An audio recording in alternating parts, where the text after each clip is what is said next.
The McWilliamses and the Burglar Alarm by Mark Twain.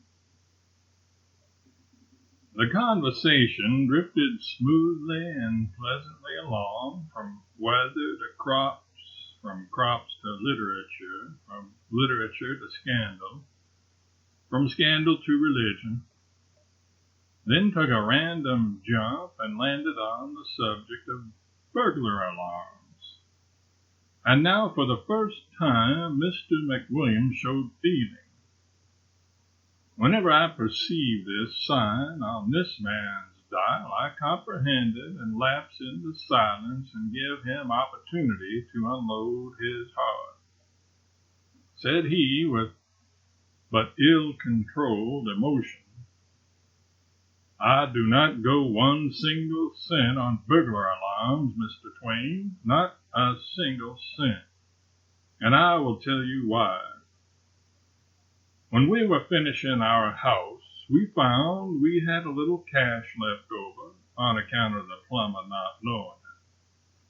I was for enlightening the heathen with it, for I was always unaccountably down on the heathen somehow. But Mrs. McWilliams said, 'No, let's have a burglar alarm.' I agreed to this compromise. I will explain that whenever I want a thing and Mrs. McWilliams wants another thing, and we decide upon the thing that Mrs. McWilliams wants, as we always do, she calls that a compromise. Very well. The man came up from New York and put in the alarm and charged $325 for it and said we could sleep without uneasiness now. So we did for a while, say a month. Then one night we smelled smoke, and I was advised to get up and see what the matter was. I lit a candle and started toward the stairs and met a burglar coming out of a room with a basket of tinware, which he had mistaken for solid silver in the dark. He was smoking a pipe. I said, 'My friend, we do not allow smoking in this room.' He said he was a stranger and could not be expected to know the rules of the house. Said he had been in many houses just as good as this one, and it had never been objected to before. He added that as far as his experience went, such rules had never been considered to apply to burglars anyway. I said, 'Smoke along, then, if it is the custom, though I think that the conceding of a privilege to a burglar, which is denied to a bishop, is a conspicuous sign of the looseness of the times. But waiving all that, what business have you to be entering this house in this furtive and clandestine way without ringing the burglar alarm?' He looked confused and ashamed and said with embarrassment, 'I beg 1,000 pardons. I did not know you had a burglar alarm, else I would have rung it. I beg you will not mention it where my parents may hear of it, for they are old and feeble, and such a seemingly wanton breach of the hallowed conventionalities of our Christian civilization might all too rudely sunder the frail bridge which hangs darkling between the pale and evanescent present and the solemn great deeps of the eternities. May I trouble you for a match?' I said, 'Your sentiments do you honor, but if you will allow me to say it, metaphor is not your best hold. Spare your thigh. This kind light only on the box, and seldom there, in fact, if my experience may be trusted. But to return to business, how did you get in here?' 'Through a second-story window.' 'It was even so. I redeemed the tinware at pawnbrokers' rates, less cost of advertising, bade the burglar good night, closed the window after him, and retired to headquarters to report. Next morning we sent for the burglar alarm man, and he came up and explained that the reason the alarm did not go off was that no part of the house but the first floor was attached to the alarm. This was simply idiotic. One might as well have no armor on at all in battle as to have it only on his legs. The expert now put the whole second story on the alarm, charged $300 for it, and went his way. By and by, one night, I found a burglar in the third story about to start down a ladder with a lot of miscellaneous property. My first impulse was to crack his head with a billiard cue, but my second was to refrain from this attention because he was between me and the cue rack. The second impulse was plainly the soundest, so I refrained and proceeded to compromise. I redeemed the property at former rates after deducting 10% for use of ladder, it being my ladder. Next day we sent down for the expert once more and had the third story attached to the alarm for $300. By this time the Annunciator had grown to formidable dimensions. It had 47 tags on it, marked with the names of the various rooms and chimneys, and it occupied the space of an ordinary wardrobe. The gong was the size of a wash bowl and was placed above the head of our bed. There was a wire from the house to the coachman's quarters in the stable, and a noble gong alongside his pillow. We should have been comfortable now, but for one defect. Every morning at 5, the cook opened the kitchen door in the way of business, and rip went that gong. The first time this happened, I thought the last day was come sure. I didn't think it in bed, no, but out of it, for the first effect of that frightful gong is to hurl you across the house and slam you against the wall, and then curl you up and squirm you like a spider on the stove lid till somebody shuts the kitchen door. In solid fact, there is no clamor that is even remotely comparable to the dire clamor which that gong makes. Well, this catastrophe happened every morning regularly at 5 o'clock and lost us 3 hours' sleep. For mind you, when that thing wakes you, it doesn't merely wake you in spots. It wakes you all over, conscience and all. And you are good for 18 hours of wide awakeness subsequently. 18 hours of the very most inconceivable wide awakeness that you ever experienced in your life. A stranger died on our hands one time, and we vacated and left him in our room overnight. Did that stranger wait for the general judgment? No, sir. He got up at 5 the next morning in the most prompt and unostentatious way. I knew he would. I knew it mighty well. He collected his life insurance and lived happy ever after, for there was plenty of proof as to the perfect squareness of his death. Well, we were gradually fading toward a better land on account of the daily loss of sleep. So we finally had the expert up again, and he ran a wire to the outside of the door and placed a switch there, whereby Thomas, the butler, always made one little mistake. He switched the alarm off at night when he went to bed and switched it on again at daybreak in the morning, just in time for the cook to open the kitchen door and enable that gong to slam us across the house, sometimes breaking a window with one or the other of us. At the end of a week, we recognized that this switch business was a delusion and a snare. We also discovered that a band of burglars had been lodging in the house the whole time. Not exactly to steal, for there wasn't much left now, but to hide from the police, for they were hot-pressed, and they shrewdly judged that the detectives would never think of a tribe of burglars taking sanctuary in a house notoriously protected by the most imposing and elaborate burglar alarm in America. Sent down for the expert again, and this time he struck a most dazzling idea. He fixed the thing so that opening the kitchen door would take off the alarm. It was a noble idea, and he charged accordingly.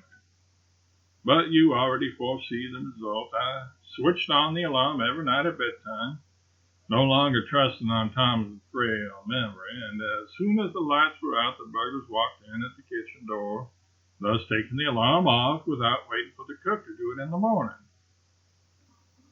You see how aggravatingly we were situated.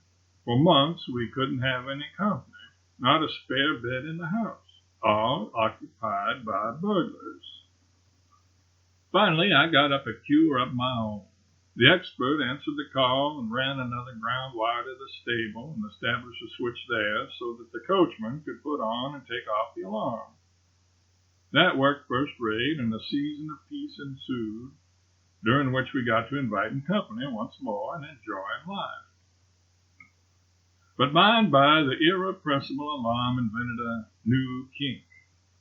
One winter's night, we were flung out of bed by the sudden music of that awful gong, and when we hobbled to the annunciator, turned up the gas and saw the word nursery exposed. Mrs. McWilliams fainted dead away, and I came precious near doing the same thing myself. I seized my shotgun and stood timing the coachman whilst that appalling buzzing went on. I knew that his gong had flung him out too, and that he would be along with his gun as soon as he could jump into his clothes. When I judged that the time was ripe, I crept to the room next to the nursery, glanced through the window, and saw the dim outline of the coachman in the yard below, standing at present arms and waiting for a chance. Then I hopped into the nursery and fired, and in the same instant the coachman fired at the red flash of my gun. Both of us were successful. I crippled the nurse, and he shot off all my back hair. We turned up the gas and telephoned for a surgeon. There was not a sign of a burglar, and no window had been raised. One glass was absent, but that was where the coachman's charge had come through. Here was a fine mystery. A burglar alarm going off at midnight of its own accord, and not a burglar in the neighborhood. The expert answered the usual call and explained that it was a false alarm. Said it was easily fixed.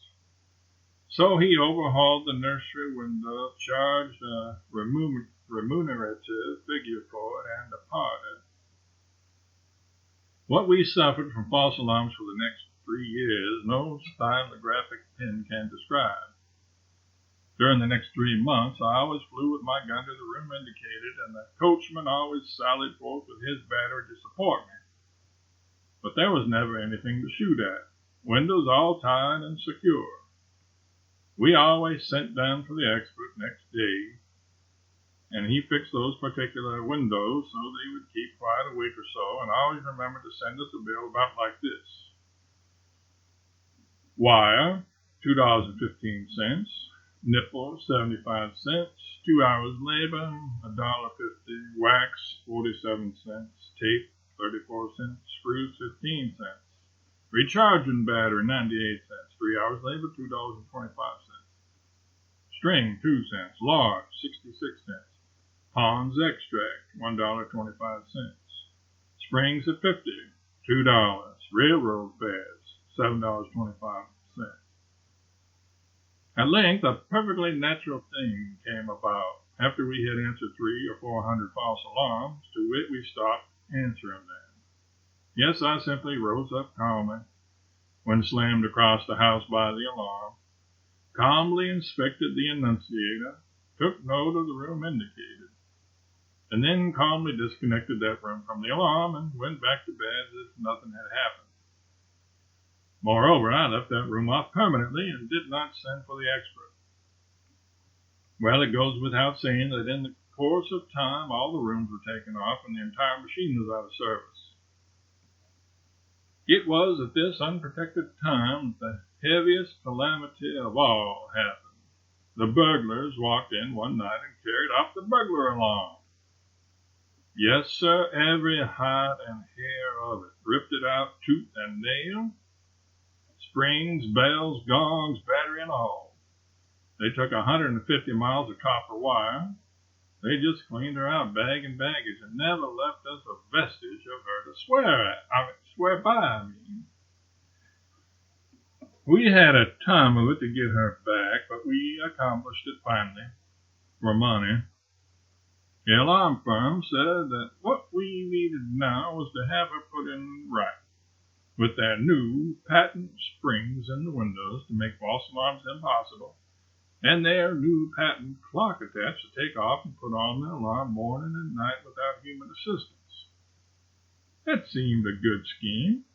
They promised to have the whole thing finished in 10 days. They began work and we left for the summer. They worked a couple of days. Then they left for the summer, after which the burglars moved in and began their summer vacation. When we returned in the fall, the house was as empty as a beer closet in premises where painters have been at work. We refurnished and then sent down to hurry up the expert. He came up and finished the job and said, "Now this clock is set to put on the alarm every night at 10 and take it off every morning at 5:45. All you got to do is to wind her up every week and then leave her alone. She will take care of the alarm herself." After that, we had a most tranquil season during 3 months.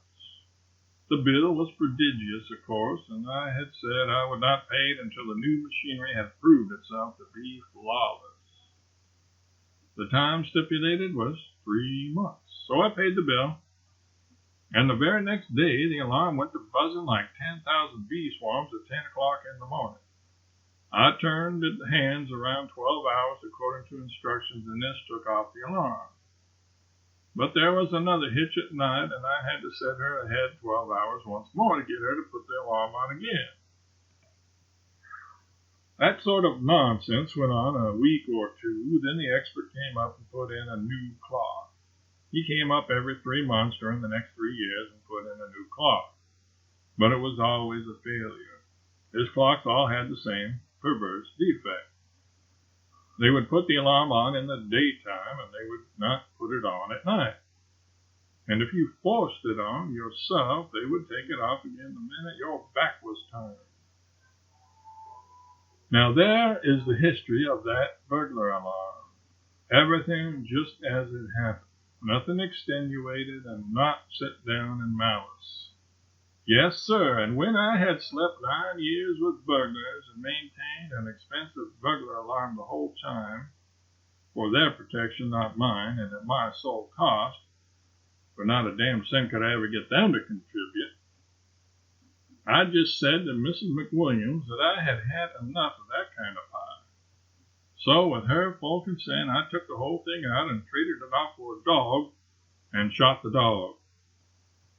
I don't know what you think about it, Mr. Twain, but I think those things were made solely in the interest of the burglars. Yes, sir, a burglar alarm combines in its person all that is objectionable about a fire, a riot, and a harem, and at the same time had none of the compensating advantages of one sort or another that customarily belong with that combination. Goodbye. I get off here.